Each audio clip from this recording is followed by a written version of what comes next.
famake yaade arjumake yaade jalalake yaade di famake yaade arjumake yaade na ajaibe na dinkisise na ratifajise na ajaibe na dinkisise na ratifajise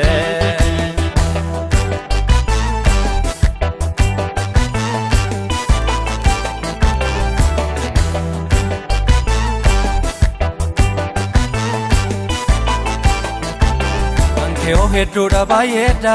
olmaa keessa kamiin dubbadha ol kaasee maqaa keenya jaalta gocha kee maccattan dubbadha kan keo hedduudha baay'eedha olmaa keessa kamiin dubbadha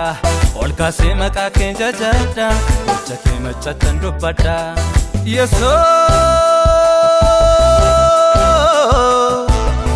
ati guddaadha ati jabaadha ati mohaadha Ati guddaadha ati jabaadha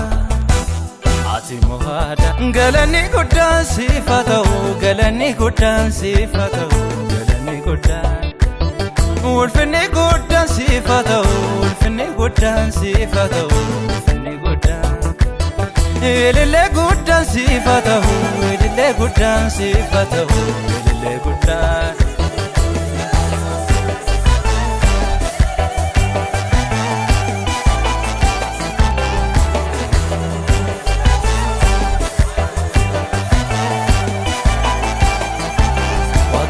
Angutanaaf goote lubbuu koo badisaa oolchite ndaaltu mootummaa keenya goote jireenya haarawaa naaf laatte waaqa koo angutanaaf goote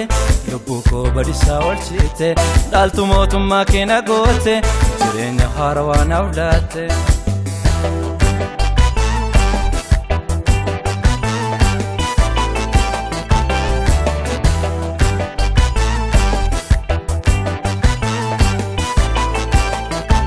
Sijaje farse si farfadde sinan dinqifadde akka keenan nabe ettonda barbaade waaqan si godhadde sijaje farse si farfadde sinan dinqifadde akka keenan nabe ettonda barbaade waaqan si godhadde Yeesoo ati guddaadha ati jabaadha Ati mohaadha ati guddaadha ati jabaadha